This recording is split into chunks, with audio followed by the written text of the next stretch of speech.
We are back and it is race week. It is the Japanese Grand Prix that we're getting ready for. And well, it's been quite a hunting ground for Max Verstappen lately. 3 wins in a row at the Suzuka circuit. This time, he'll have a new teammate next to him in the Red Bull. I'm joined by Nicholas to discuss this and much more. I mean, to be honest with you, that is the only place we can start. Yuki Tsunoda at his home Grand Prix in the Red Bull. Last time we spoke, it hadn't been announced yet. It kind of was.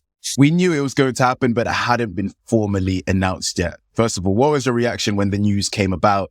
And how do you think he's going to fare at Suzuka?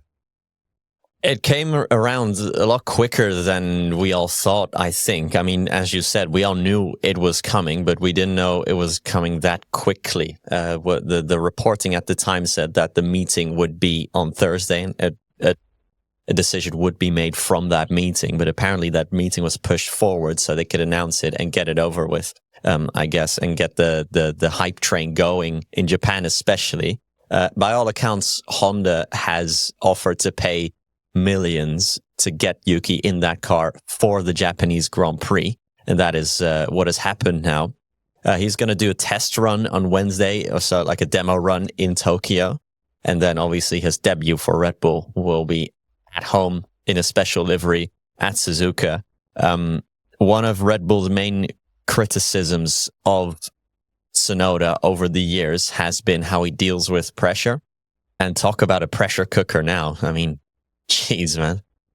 Jeez, making your debut for Red Bull, having, 1 week to get ready, your home Grand Prix with massive expectations on your shoulder, because, I mean, he will be expected to deliver in a car that we now know for about 6 years in a row has been extremely tricky to drive if your name is not Max Verstappen. So he's got it all to do here. He's got it all to prove. And I think, maybe except for Liam Lawson, a lot of people will have a lot of sympathy here for Tsunoda. But my main reaction to the news was just, wow. Wow. 2 races and you pull the plug on this guy's whole career, Liam Lawson. Let's see how he bounces back. But the first reaction, to get back to the question, was just, wow. I was stunned. I was genuinely stunned. I think even though we knew it was coming, when it got announced, it was still a bit of like a, wow. Part of me, even though all the reports were saying that Liam Lawson was on his way out of Red Bull, part of me was really hoping that Red Bull did show some humanity. Because we spoke about it. We said the one thing that Red Bull need to do this season is be more patient with Liam Lawson. And we thought they were going to be more patient with Liam Lawson. But they had the quickest trigger out of anybody they've had with him in recent times. So that was the baffling part about it. It's really hard to not be very scared for Yuki Tsunoda because, like you said, Honda are paying money for him to be there. So it doesn't seem like necessarily like he is the person that Red Bull wanted in the first place. So part of me is scared that with that being the case, are they going to have a much shorter leash with him as well? Helmut Marko said that he's going to have them till the end of the season. Do we really believe that? I would assume so, because you're not going to put Hadjar in there, halfway into his first season in Formula One. Maybe. But I couldn't picture it. And he goes into this race, not just with the pressure of performing better than we've seen Liam Lawson perform in those Red Bulls that are a tricky car to drive. I think there's an expectation that he has to finish ahead of Lawson, and that might be difficult. I feel like that is a thing, and it might genuinely be difficult. You mentioned the special livery. I think it's absolutely beautiful, by the way. Oh it's my, incredible looking car. It's a beauty. And I just went back and looked, to see how Yuki Tsunoda could fare compared to the previous, Red Bull drivers, after Ricciardo left, how they did in their first race. So Gasly qualified 17th and finished 11th. Albon started 17th because of a power unit change and finished 5th. Finished 6th. Or 5th even. Perez qualified 11th, had his engine cut off on the formation lap, had to start in the pit lane and then recovered to 5th. And then Lawson obviously qualified 18th and DNF'd. So there's not been a single person. Exactly. And Lawson wasn't exactly, setting the track alight here before he DNF'd. No, exactly that as well. And the thing is, so that's 4 people, none of which have qualified or started, in the top 10. So Yuki is working with that at least. Not everybody's been Max Verstappen to win on their Red Bull debut. Yeah, I was about to say the previous Red Bull debut for all of those was obviously Max Verstappen winning on his debut. So yeah, not everybody's got that. So he's got that to kind of to contest against, and he's got apparently a whole season. So hopefully they do give it to him. And I just want to see. I've been wanting to see Yuki Tsunoda in a fast car for a while, in a car that is meant to be one good enough to challenge for wins. Whether or not it is that at the moment, maybe not, but just at least a car in the top half of the grid. And he can now show what he can do. And if Red Bull aren't going to take him for next season, it is a chance for him to audition to other teams. No, absolutely. And the peculiar thing with Tsunoda as well is that I was reading through those Marco quotes that you mentioned a bit of, where he said that Tsunoda is going to get the rest of the year. But something that really struck me as a little bit odd is that Marco had all of these criticisms for Tsunoda before this year, but now suddenly after 2 races, he's like pretending like he's made a complete 180 on Tsunoda because he says he's changed his management, he's grown up, he's stronger, he's this, he's that. I mean, it's 2 races, Exactly. It's just like he's backtracking massively. He's also admitted, to be fair to Marco, that promoting Lawson was a mistake, that they needed someone with more experience in that Red Bull, which, everyone else was already saying before the season. And something I'm really curious about is how in the Red Bull board meetings, how much stick and how much criticism and how much pressure are Dr. Helmut Marko and Christian Horner facing for this, because they are the 2 people who made this decision, the key drivers behind this decision. Verstappen made it very clear that he didn't want Lawson to be dropped. So yeah, how is this going to play out? It's not, Verstappen didn't have anything against Tsunoda, but it's just like, how can you drop a driver and probably ruin his career after 2 races? And it's just such an odd one. And I'm genuinely curious because, of course, Horner and Marko have a lot of credit in the bank at Red Bull, obviously, but they have made a lot of driver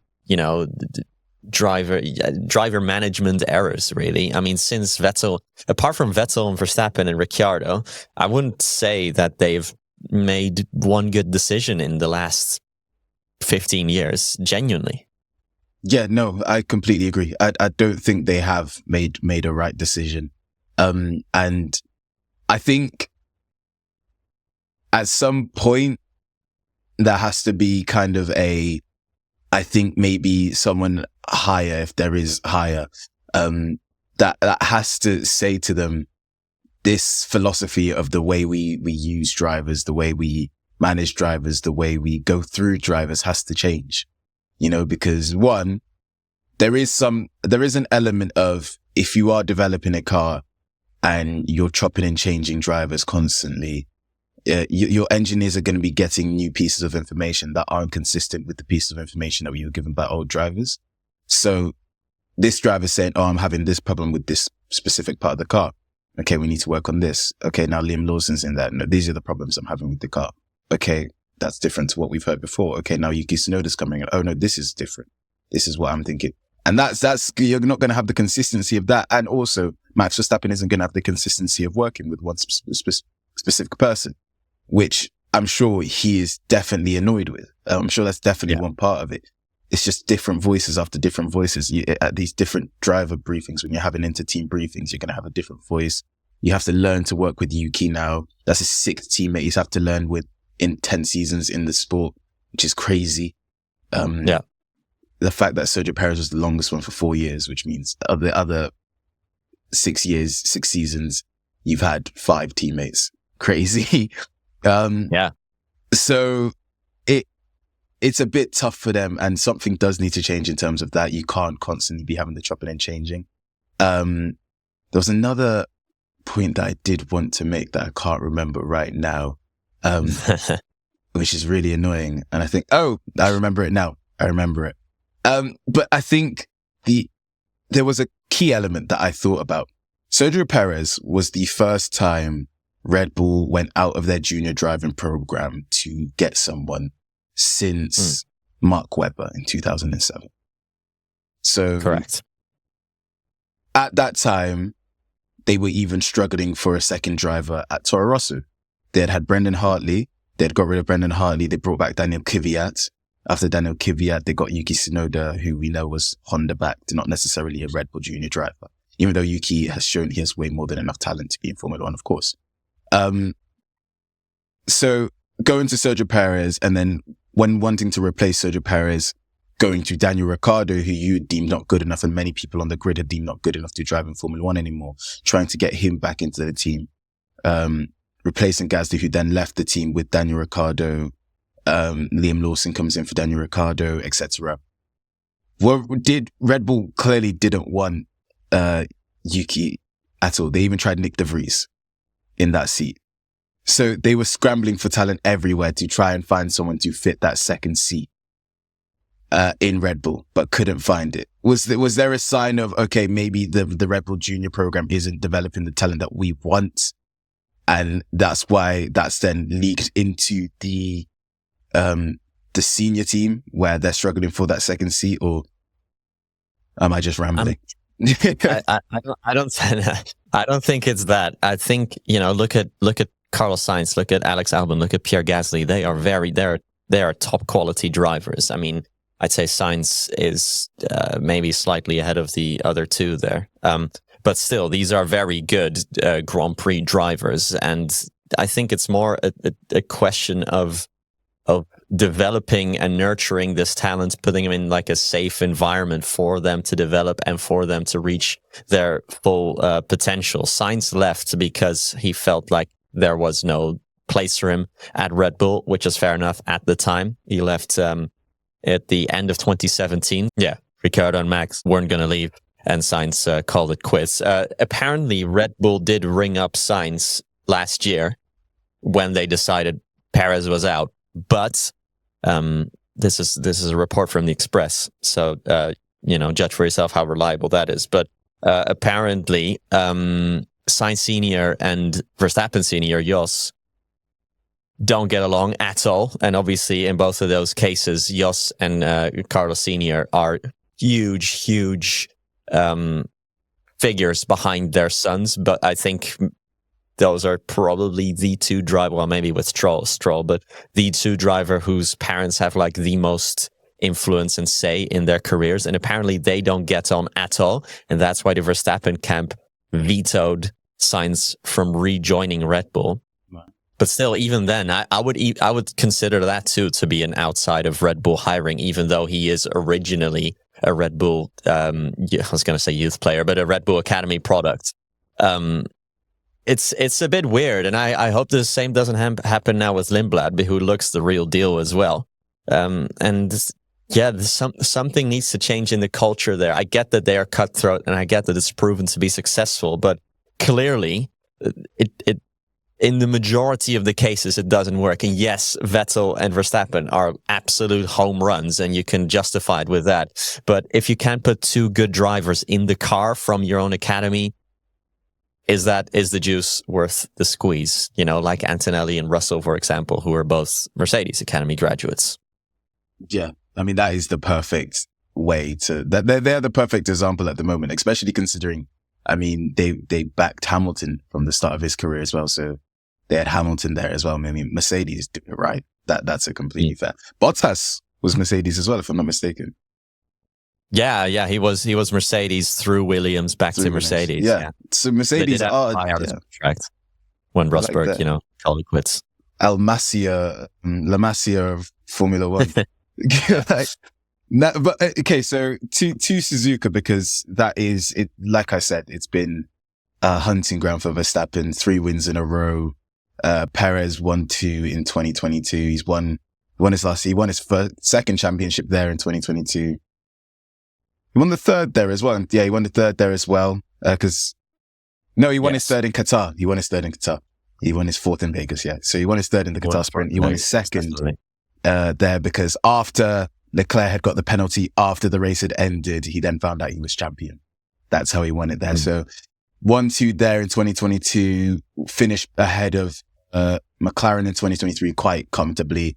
And then last season, another 1-2 and then finished ahead quite far of the nearest non-Red Bull, which was Carlos Sainz. So Red Bull have been very good there since the return of Japan to the calendar. I don't think it's going to be the same again this year, unfortunately for them. They got a nice livery at least. They'll look good whether or not they look actually good. So are you expecting more McLaren success here again? I am. And I'm expecting, and I'm not, again, this is not recency bias, but I am expecting more Piastri success because I do think the circuit is better suited to his driving style. I mean, agreed. Cue Norris Grand Slam now, but Norris tends to really work the fronts and overheat the fronts, and that is something at Suzuka that can really kill you, especially through those S's at the start. But McLaren should lead the way. McLaren right now, it looks like anyway, they have the best car in any condition. Red Bull are nowhere near at the moment. Verstappen said as well already that he doesn't expect to do anything special in Japan, so it's not going to be 4 in a row. It doesn't look like anyway, but who knows? Obviously, the Australian Grand Prix was a hectic one. Who knows? We might have another hectic one. But I am expecting McLaren to lead the way. I'm expecting Mercedes to do well here as well. I think that car should do pretty nicely in those conditions. I don't think it is going to be too hot in Suzuka, which is, in this ground effect era has played a big part in how the Mercedes goes as well. But it's not going to be a McLaren, miles ahead. They drive off into the sunset and that's it. I think McLaren will win, but I don't think it'll be as clear cut as Piastri's win in China. But if it has to pick a winner, it will be back-to-back wins for Oscar Piastri. Yes. I mean, I was going to say the exact same thing in terms of the Oscar Piastri thing. I think, once again, it is the driving style of Lando Norris. He does seem to work the tires a bit more, and it's something that he's also admitted in. I think he struggled quite severely with it in Vegas when he was a bit off. His driving style was affecting his tires there. So I think he probably will be behind his teammate. I think I would pick a McLaren 1-2 again if I had to pick one. Ferrari went well there last season. Obviously, it's a completely new Ferrari car. The season before that, Ferrari were absolutely nowhere. They were like 30 seconds off Lando Norris, and Lando Norris finished second. So there's no way to do it. And then the season before that, Leclerc was battling for the win. So it's a bit hard to judge it. I think I would say I'm going to go with the Mercedes as the next best. I think George Russell's been absolutely fantastic. I think we're going to see a bit more of it. Once again, if you said the temperatures are low, if the temperatures are not too high, their car seems to work perfectly in those circumstances. So I think that. And then, but at the end of the day, Max Verstappen is Max Verstappen. And I do want to say that he will be on the podium because he's Max Verstappen. And he's surprising me this season. I'm hoping for a Yuki Tsunoda points. Maybe Red Bull have something special because of the specific of it being their last race with Honda, an upgrade or something. I don't know. We'll find out on Thursday. But I feel like they should want to perform here. Whether they can or not is a different thing. They should want to. There's a chance of rain, by the way. Oh, Max Verstappen's winning. Yeah.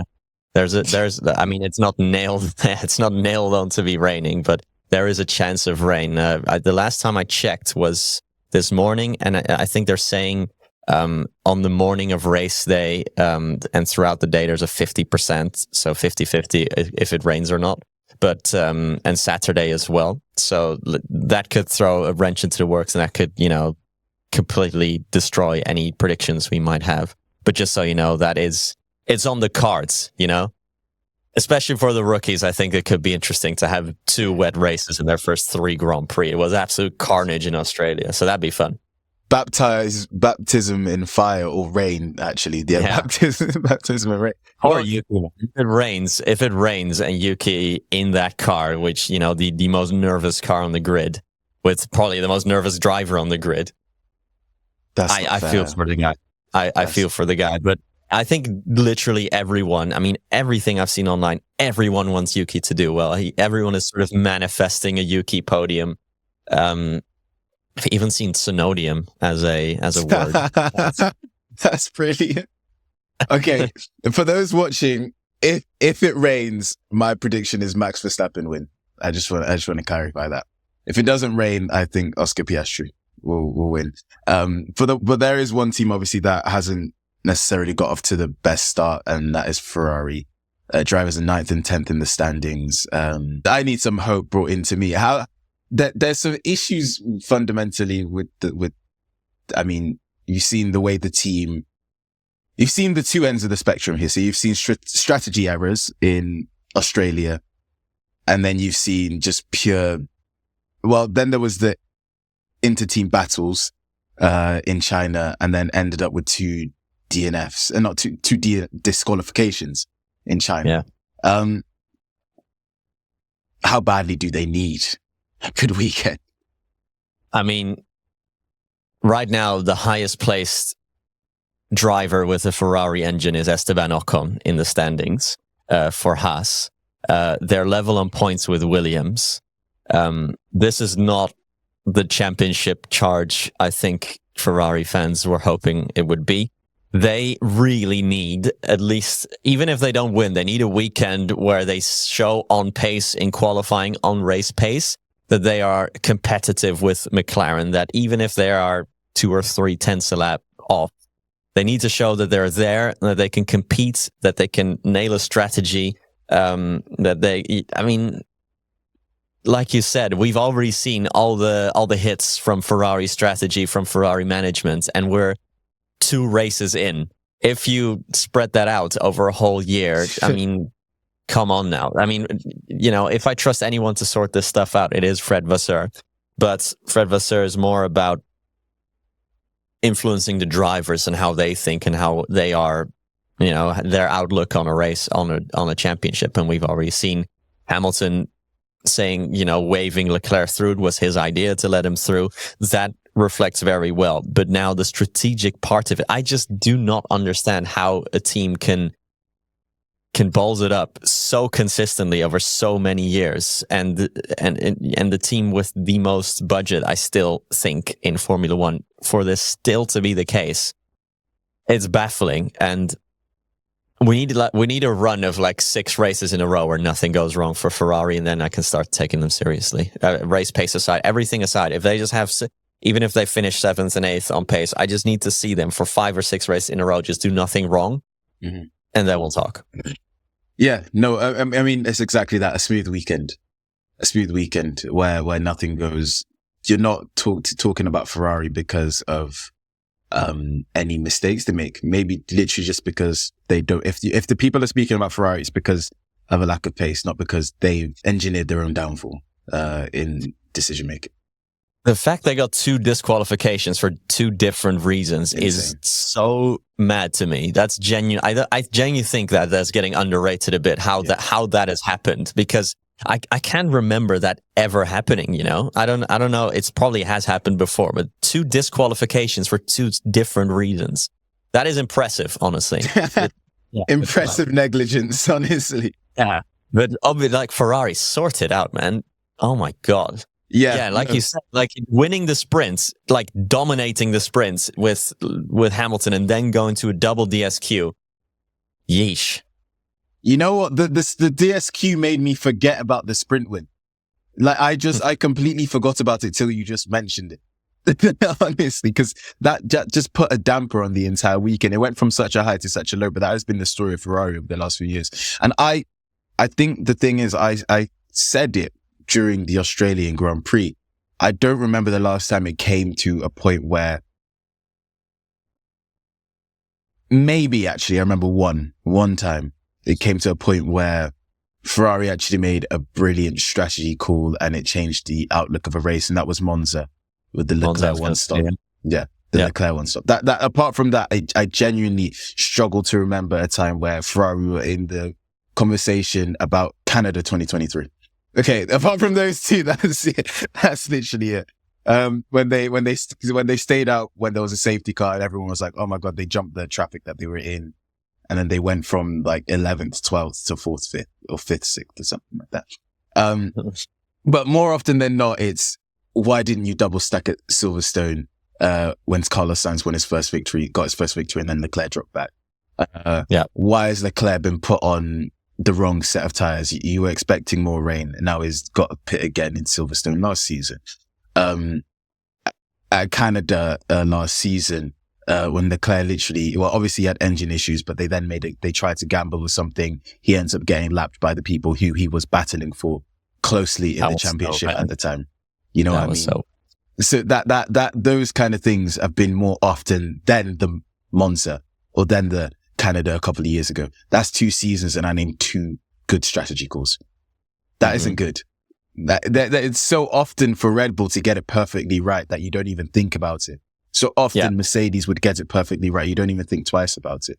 But for Ferrari, when Ferrari do good, it's like, oh, Ferrari did good. That shouldn't be the thing. But it shouldn't. You shouldn't be like, oh my God, Ferrari, the most successful team in F1 history, did well. You know, that shouldn't be how it is, but it has been. And if they can just get a couple of races where you're just seamless, you're just at least getting what you can control right, let other factors handle themselves. If McLaren are far ahead, McLaren are far ahead. If Mercedes have their day, Mercedes have their day. But if you guys can just allow Leclerc and Hamilton to give them the tools to maximize what they can get. And at the end of the race, it's a bit where it's like, we maximize what we could have got for the weekend. This is the best we could have got. Or we exceeded what we could have got, like at Qatar last season, where they thought they weren't going to be anywhere near a podium. Leclerc finished second. That type of stuff, that's what they need.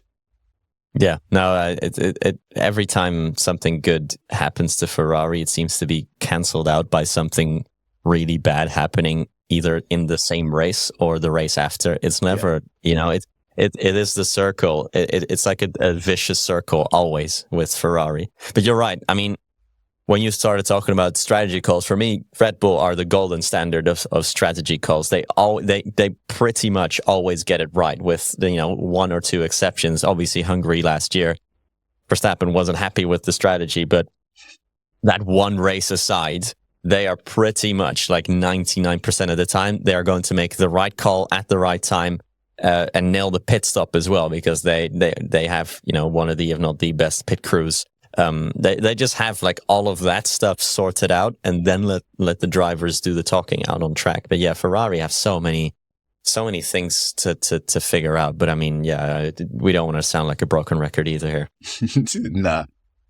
Well, next up is Suzuka, as we've been talking about, and I think the key thing is, did you see the clip? I'm not going to spend much time on this, but did you see the clip of I think it was after the race last time, they asked the 2 McLaren drivers, are you 2 going to be able to battle it out the entire season? And Oscar Piastri was like, oh, we're going to have an 07. And Norris said, what happened in 07? I wasn't watching Formula 1 then. He had absolutely no clue. Absolutely no clue about Alonso and Hamilton's battle. Yeah. So maybe this season we're going to see Lando Norris block Oscar Piastri in the pits. Oh, man. Let's hope. That'd be absolutely quality, man. If they get down to Alonso level pettiness, that's what we want to see. The arguably the pettiest driver ever, and I'm like a huge Alonso fan, right? He was my idol as a kid, but he is like the biggest diva and the pettiest driver of all time. Even if I do think sometimes he was right in that season, but. Yeah, if we get anywhere close to that this year, sign me up. Like, sign me up. But it won't happen because Piastri is just too cool a customer for that. Too level-headed. Yeah, he actually is. Too stable. Too emotionally stable. That is one thing. Maybe another day we'll talk about it. But I really do want to see how Piastri handles a situation in which he is, when it gets hot, I want to see I want to see him get out of that comfort zone. I want to see how he is when maybe he's that cool that I never will, but I would love to see when the tension's proper strong in terms of not just winning a race. It's like the championship battle. Yeah. How cool he is. And if he remains that cool ice guy, he's going to be a multi-time world champion, not just a singular time world champion. Yeah. No, he so far, he's not shown any chink in his armor. But let's see if that, like you say, it's one thing if you're under pressure of winning your first race or winning your second race or third even, but it's another indeed if you're fighting for the championship, and that's a different kind of pressure. Like we saw with Lando last year, that's when you start making mistakes, which is normal. It's not a knock on Lando. It's very normal when Max got nervous in 21 as well. Clearly, Jenson Button was absolutely soiling himself by the end of the 2009 season. It's normal and it's human, but let's see how Piastri does. I mean, he's not leading the championship now. He's 10 points behind Norris still. He's 4th in the championship. But will he be after this weekend? There's no sprints, but still. Yeah, could be a big weekend for him. But yeah, no. Guys that are watching in Europe, people that are watching in Europe, get ready for the early wake up. We got one more and then we're back. Well, then we're to kind of like afternoony, evening type races. Bahrain and then Jeddah, which is evening.